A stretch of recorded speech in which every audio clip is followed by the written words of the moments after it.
Oi pessoal, aqui é o professor Anselmo. Nós vamos dar continuidade à nossa disciplina de simulação de sistemas do curso de Engenharia de Produção Mecânica da Universidade Federal do Ceará. E o tema da aula de hoje é a modelagem estatística dos dados de entrada dos modelos de simulação. Tá bom?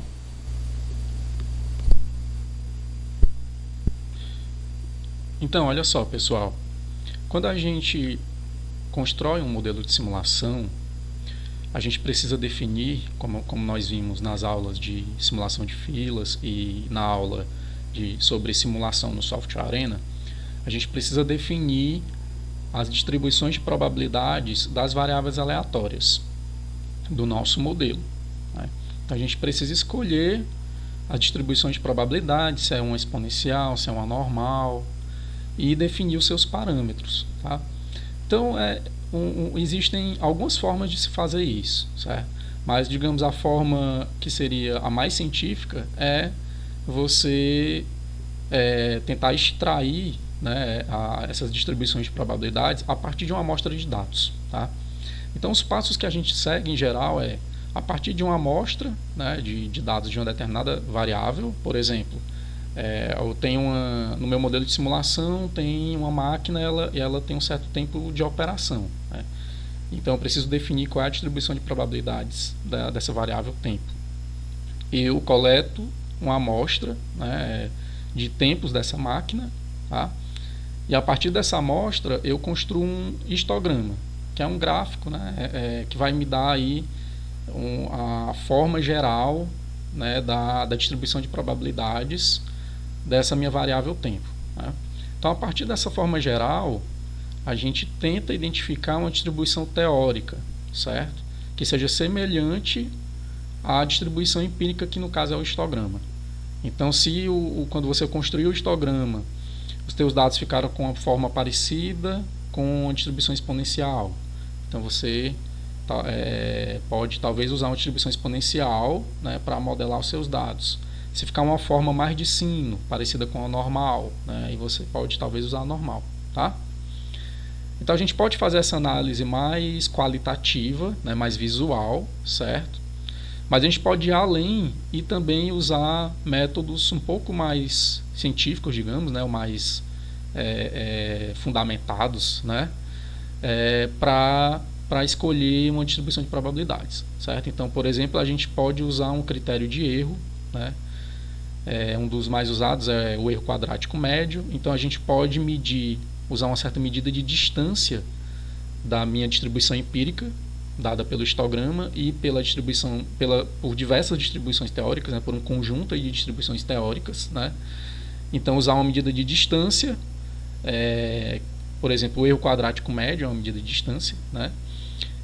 Distância dessa distribuição empírica para um conjunto de distribuições teóricas que você está considerando.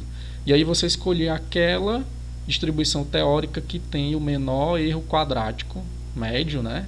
Ou seja, a menor, digamos, distância para a distribuição empírica, tá certo?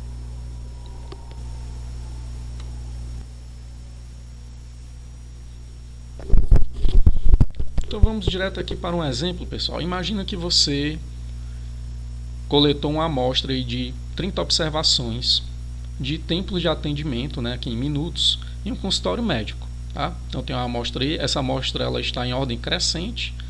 Eu organizei assim, tá? Não significa que as minhas observações elas foram coletadas nessa ordem, tá? Mas eu já organizei em ordem crescente as minhas 30 observações. E aí a gente pode ver nessa amostra, já nós temos aqui um tempo mínimo, né, 4,3 minutos, temos um tempo máximo. Então das 30 observações de tempo de atendimento, né, a gente teve um tempo aí que chegou a ser 33,9 minutos, tá? E nós tivemos aí uma distribuição, né, de tempos entre esse mínimo e esse máximo, certo? Quando a gente olha simplesmente a amostra, a gente não consegue visualizar nenhum padrão nesses dados, tá? Mas se a gente organizar, por exemplo, esses dados, primeiramente, né, como uma etapa aqui preliminar, a gente organizar aqui numa distribuição de frequências, tá? Então dividir aqui esses dados em classes, né? Por exemplo, eu dividi aqui em 6 classes, né? Então a classe 1 que vai do limite inferior aqui de 4.3 minutos a 9.3 minutos, tá? A classe 2 de 9.3 a 14.3, classe 3, 14.3 a 19.3, até a última classe aqui, a sexta, que vai de 29.3 a 34.3, certo? Então eu dividi, criei aqui 6 faixas, né, ou classes, tá, de tempos, né? E aí eu conto dessa minha amostra de 30 observações, quantas das 30 observações caíram em cada uma dessas faixas, né, em cada uma das classes, né? Então nós tivemos aqui na classe 4.3 a 9.3, 3 observações, na segunda classe 4 observações, depois 7, 7, 6 e 3, né? Totalizando aqui 30 observações, tá? Isso aqui a gente chama de frequência absoluta, né? Então, quantas observações caíram em cada uma das classes, certo? E a frequência relativa eu divido aqui o número de observações pelo total, que é 30, né? Então, aí nós temos uma frequência relativa aqui, 0,1, 0,13, 0,23, né? Essa frequência relativa, ela é uma estimativa da probabilidade do tempo, desse tempo aí de atendimento, ele está em cada uma dessas faixas. Obviamente isso aqui é uma estimativa, né? Porque ela é uma estimativa, ela depende do tamanho da amostra que eu coletei, né? Quanto maior a amostra, mais precisa vai ser essa estimativa aqui, né? da probabilidade, por meio da frequência relativa, tá? Se nós construirmos um gráfico dessa distribuição de frequências, a gente vai gerar o famoso histograma, né? Então o histograma essencialmente ele parece um gráfico de barras, mas as barras dele, né, são todas unidas, né, são contíguas. E aqui no eixo X o que eu tenho é a minha variável observada, né, que no nosso caso é tempo de atendimento. E no eixo vertical ele vai representar ou a frequência absoluta ou a frequência relativa. Nesse caso a gente tem aqui a frequência absoluta, tá bom? Então nós temos aqui um histograma das 30 observações. Obviamente uma amostra de tamanho 30 é uma amostra pequena, né? De todo modo a gente consegue observar um certo padrão aqui, né? Valores menores aqui são menos frequentes, né? Nós temos aqui um crescimento, depois atingimos aqui uma moda e depois cai novamente, né? Ou seja, essa amostra indica, né, parece indicar que os meus dados têm uma forma de sino, tá? Eu não posso afirmar com certeza porque a amostra é pequena, né, mas já tem um indicativo aqui, aparentemente não é exponencial, né? Pelo menos a evidência que a favor de uma forma de sino é maior do que a evidência seria a favor de uma forma exponencial, perfeito? Então, qualitativamente eu talvez pudesse assumir uma distribuição normal aqui para os meus dados.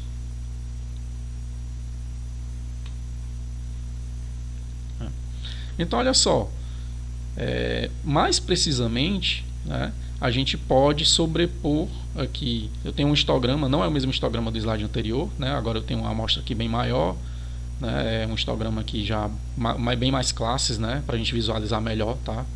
A gente poder ter uma noção melhor aqui do conceito.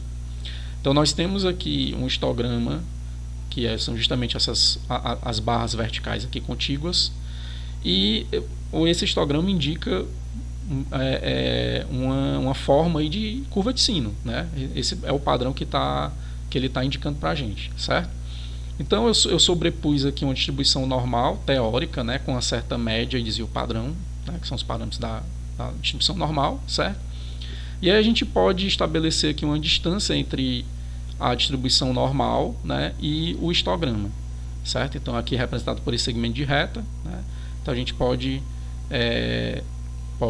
medir essa distância, né? E obviamente, intuitivamente a gente vai imaginar o seguinte, que eu posso medir essa distância para cada uma das barras verticais em relação à curva teórica da normal, né? E intuitivamente a gente imagina o quê? Né? Que se a gente somar essas distâncias, né, e, por exemplo, computar uma distância média, né, quanto menor essa distância média, mais próximo da normal os meus dados estão, né? Quanto maior essa distância, mais distantes, né, da normal os meus dados estão, certo? Então, intuitivamente, esse é o conceito, né? Então, pessoal, essa média das distâncias aí, que no caso a gente vai levar ao quadrado, né, para ficar tudo positivo, isso vai originar para a gente o que se chama de erro quadrático médio, certo? Então vai ser uma espécie de média das distâncias quadradas entre o teórico e o observado, tá? Então o erro quadrático médio, né, eu vou pegar aqui o comprimento aqui do meu subintervalo, né, da minha classe, tá? Vou multiplicar aqui pelo valor da função teórica, que ali naquele exemplo era uma distribuição normal, né, uma função densidade normal, certo? Então eu venho e multiplico aqui por um valor, né, na normal para a minha observação, para um certo valor xi aqui, né? Que, por exemplo, a gente pode definir como ponto médio do subintervalo i, mas não necessariamente precisa ser o ponto médio, tá? Mas eu defini como sendo o ponto médio do subintervalo i, então eu pego aqui xi como sendo o ponto médio, computo o valor da função densidade normal nele, multiplico pelo comprimento do subintervalo ou classe, né? E a gente tem uma estimativa de quantas observações deveriam cair ali naquele subintervalo, né? A probabilidade, no caso, né? Que é justamente seria a área, né? Sob a normal, tá? Isso aqui é uma aproximação, na verdade, né?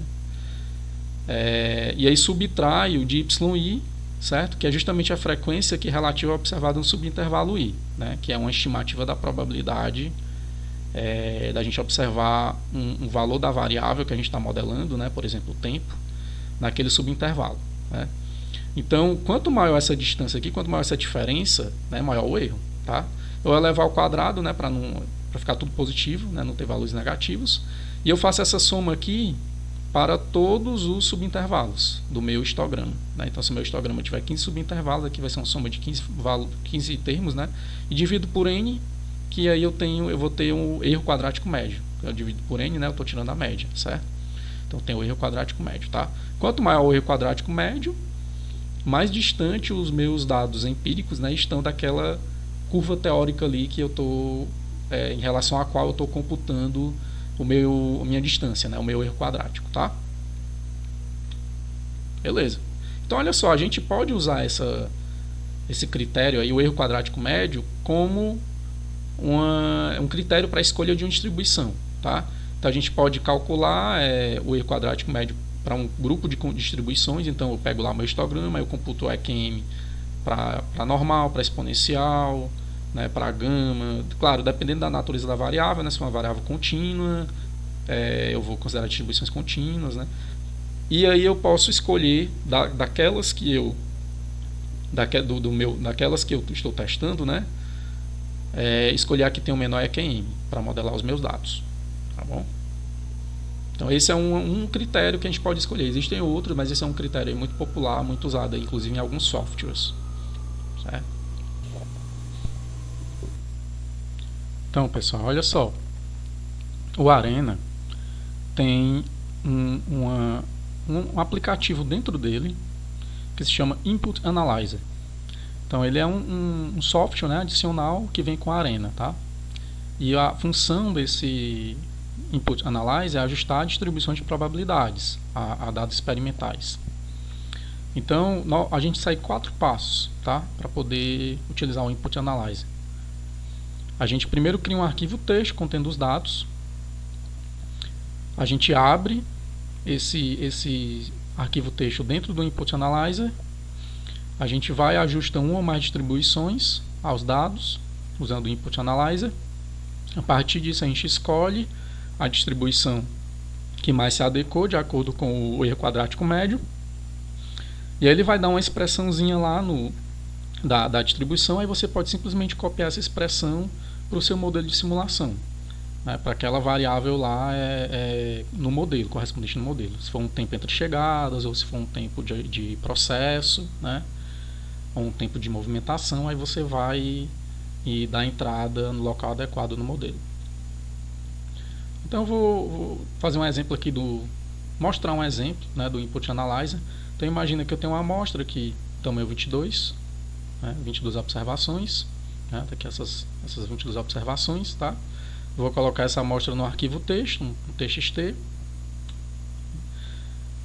E aí quando a gente abre lá no Input Analyzer, ele vai dar algumas estatísticas da sua amostra, né? Ele vai dizer qual é o menor valor, o maior valor, dar a média amostral, dar o desvio padrão amostral e vai construir um histograma, tá? Então ele já faz tudo isso para você, ó. Aqui tem um print aqui do Input Analyzer, em que ele mostra aqui o histograma que ele construiu a partir do arquivo texto com a amostra de tamanho 22, tá? Então ele já dá aqui exibe aqui um histograma, né? Nesse caso, como a amostra é pequena, ele construiu um histograma com apenas 5 classes, né? E aqui esse triângulo aqui significa que a gente tem aqui uma distribuição ajustada, né? Já, certo? Que no caso é a distribuição triangular, tá? Então a distribuição aqui, ele já ajusta aqui a distribuição que tem o menor EQM, né? O menor erro quadrático médio. Aqui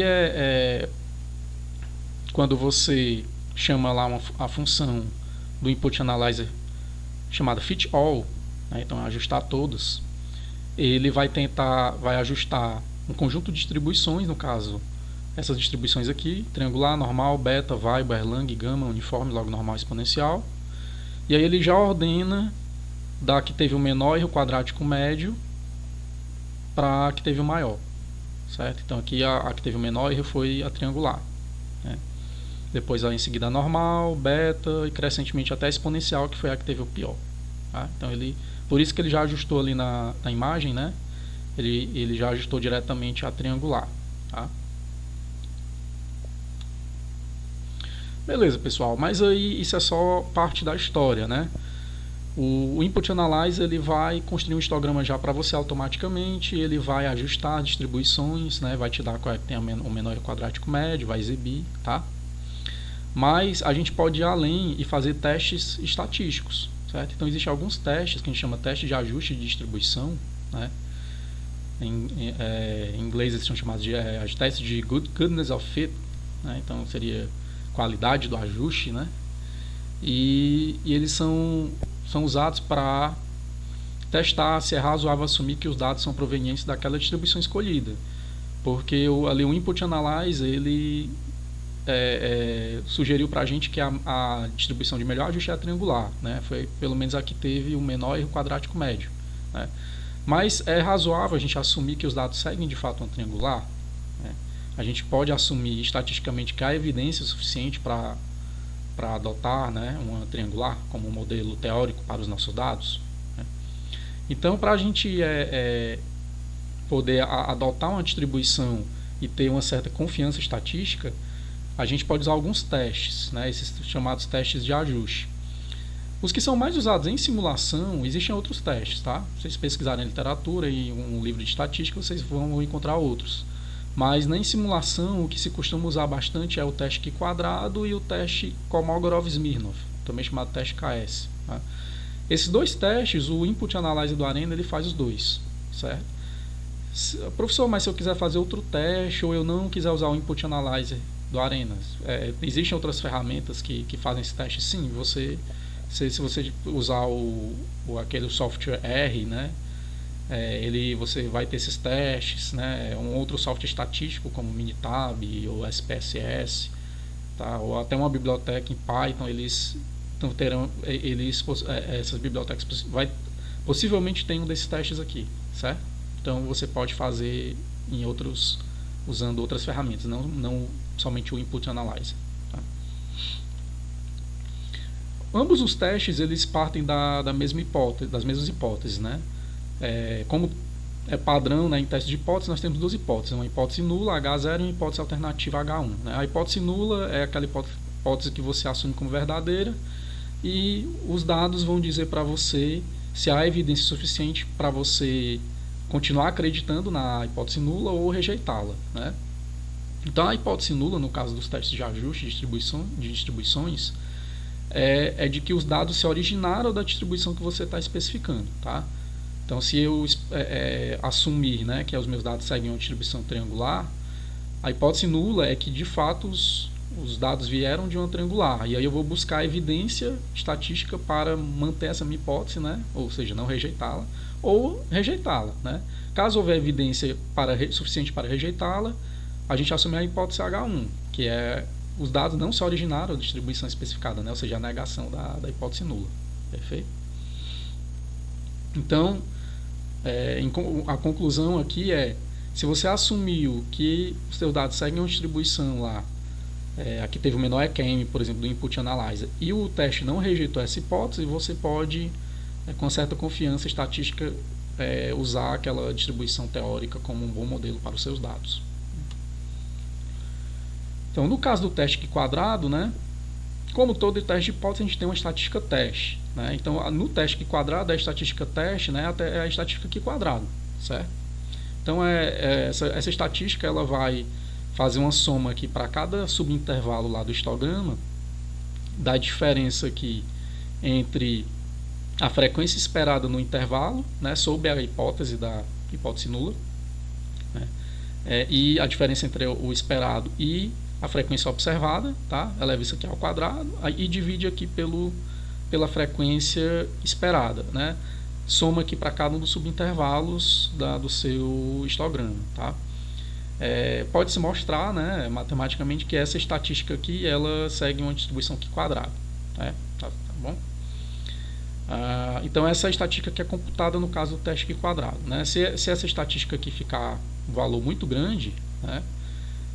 No caso, se essa diferença for muito grande, a diferença entre a frequência esperada de acordo com a distribuição que você assumiu na hipótese nula e a frequência observada, se essa diferença crescer muito, a estatística Q quadrado ela vai crescer muito, né? E aí, se ela cair numa região de rejeição, você vai rejeitar a hipótese nula, tá? Aqui é mostrando a distribuição Q quadrado, né? Uma distribuição que não suporte aqui nos reais não negativos, né? Tem essa forma aqui de Korkova aqui, mas com assimetria, né, à direita, tá?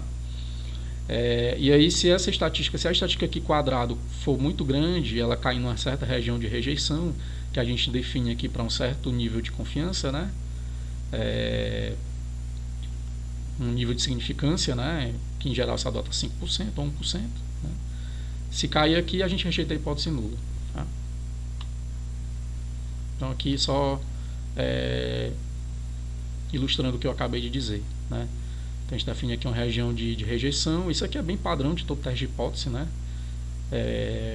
E aí, com um certo nível de significância alfa, que os níveis de significância, né, mais usados é 5% ou 1%. Tá?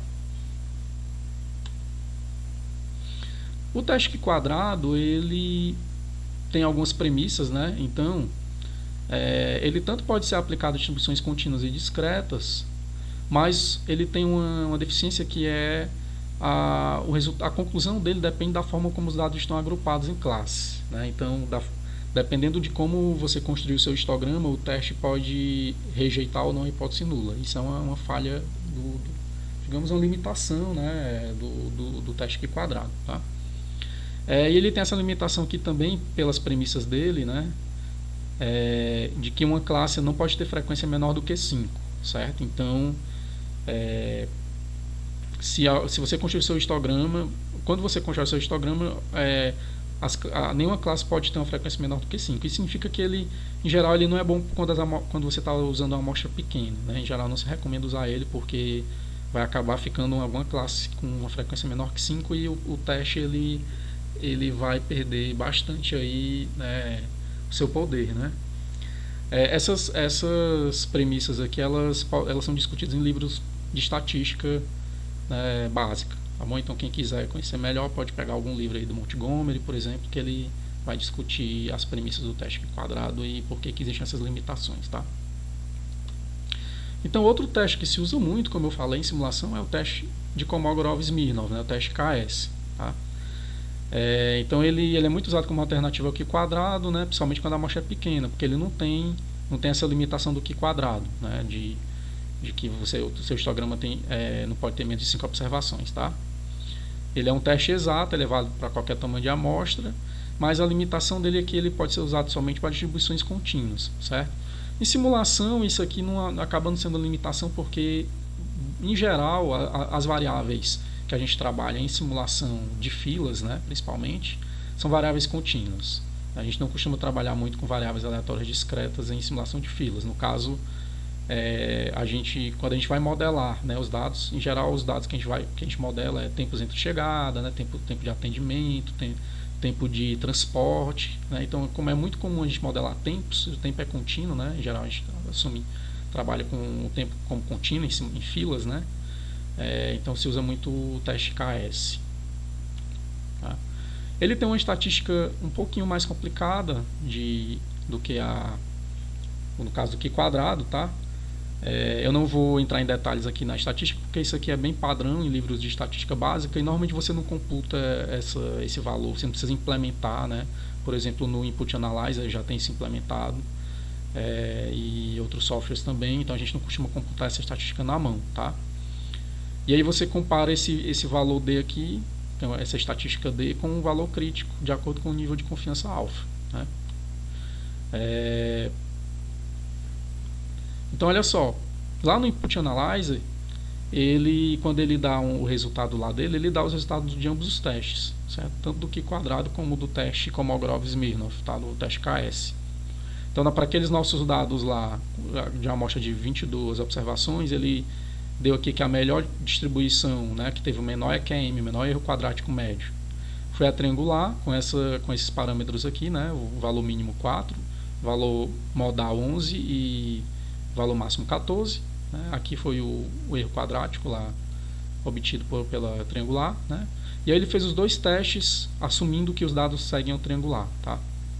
Então aqui ele fez o teste quadrado, né, usou só 3 intervalos, para poder nenhuma classe ficar com menos de 5 observações. Né? Como o número de classe é muito pequeno, acaba sendo muito pouco confiável o Q quadrado nesse caso, a amostra é muito pequena. Tá? Ele computou aqui a estatística teste, né, e computou o valor P do teste. Certo? Lembrando que o valor P ele pode ser interpretado como a probabilidade da gente obter, né, uma estatística teste, um valor de estatística teste, né, mais extremo do que o que a gente obteve, certo? Então o valor P não é o nível de significância, tá? No caso, se a gente adotar um nível de significância 5%, né, a gente rejeitaria a hipótese se o valor P for menor que 5%, tá? No caso aqui ele não é, né, deu 0,099, ou seja, praticamente 10%, tá? Então a gente não, pelo teste Q quadrado, a gente não rejeitaria a hipótese nula, tá? E lá no teste KS ele também aplicou, deu uma estatística teste aqui de 0,2. O valor em si da estatística teste não é muito significativo para a gente, né? É difícil interpretar esse valor. O que é possível interpretar é o valor P, né?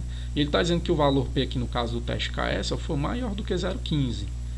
Né? Então ele não disse nem exatamente qual foi, porque no caso o valor P foi bastante grande, né? Então ele só disse assim, foi maior que 0,15. Né? Então isso significa que a gente não rejeita a hipótese nula. Né? Se o valor P aqui tivesse dado, por exemplo, menor que 5%, né? Ou bem menor que 1%, aí a gente rejeitaria a hipótese nula. Né? Como ele deu aqui um valor bem grande, a gente não rejeita. Tá? Então a gente pode, por esses testes, a gente pode assumir aqui, a gente pode adotar a distribuição triangular com um certo nível de confiança estatística, né? Embora a amostra seja bastante pequena, para os nossos dados. Né? Lembrando que assim, o fato dos testes não terem rejeitado não significa que é certeza que os dados seguem a triangular e que a triangular é um bom modelo. Tá? Isso só significa que os testes não rejeitaram, né, a hipótese nula. Tá certo? Beleza, pessoal. Aqui é só o que eu falei sobre o valor P, né? É só para... Porque muitas vezes algumas pessoas não têm dificuldade de às vezes interpretar o que é o valor P, né? Então, só revisando para vocês, né? Dada a amostra testada, o valor P corresponde à probabilidade de obter uma amostra mais extrema, digamos que é a testada, né? Quanto menor o valor P, maior a evidência em favor da hipótese alternativa, né? Em geral, a gente refuta a hipótese nula quando o valor P, né, é menor do que um nível de significância, assim, 5% ou 1%, dependendo do nível de significância, né, que eu usei confiança, mas dependendo do nível de significância desejado. Tá? Beleza, pessoal. E aí, digamos que você, se os testes tivessem rejeitado a hipótese nula, o que é que a gente faria? Né? A gente faria o teste com outras distribuições, né?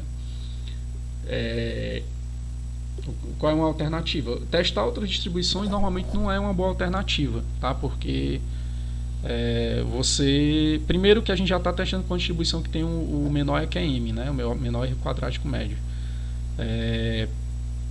A chance de uma outra distribuição ser rejeitada também é grande, né?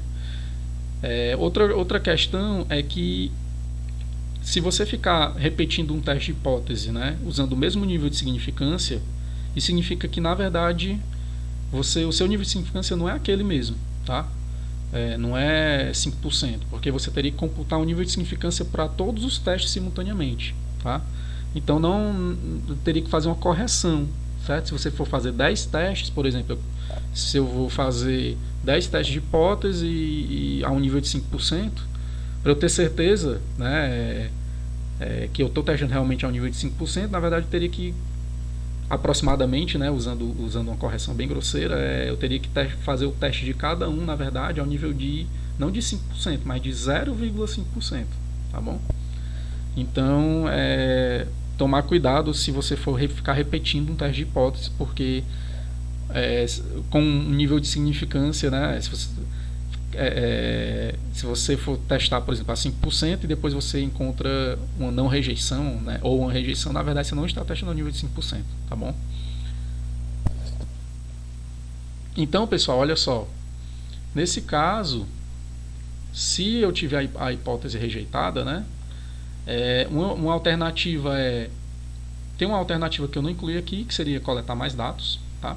Para você ter uma amostra maior, mas às vezes isso não é possível, né? Se não for possível, uma alternativa é usar o próprio histograma como distribuição empírica, tá certo? Então, vou usar o próprio histograma, né? Estimar as probabilidades a partir dele. No entanto, essa alternativa aqui também ela pode não funcionar, porque se a amostra for pequena, pode haver vazios no histograma, tá? Implicando em uma probabilidade zero no subintervalo em que há o vazio, né? Então, se isso acontecer, você talvez possa usar uma distribuição teórica, porque usar a distribuição empírica não vai ser uma boa saída. Você pode escolher uma distribuição teórica que você acha que se aproxima mais dos dados, mas você sempre tem em mente que você pode não estar modelando bem os dados, porque o teu teste de hipótese lá rejeitou a hipótese nula, né? E mesmo assim a tua amostra é muito pequena, tá bom? Então, assim, se puder, a solução sempre pegue um número maior de observações, certo? Então, pegue uma amostra maior, se você puder, tá bom? Enfim, pessoal, era isso que a gente tinha para falar na aula de hoje sobre modelagem de dados. É claro que isso é só uma introdução à modelagem dos dados de entrada, né? Existe muita coisa na literatura sobre como modelar dados, tá? Mas é só para vocês conhecerem que a gente precisa modelar os dados de entrada para o modelo de simulação e saber que tem no Arena esse software Input Analyzer que pode ajudar a gente a modelar os dados, tá bom? Então era isso, pessoal. Agradeço por assistir essa aula e até mais.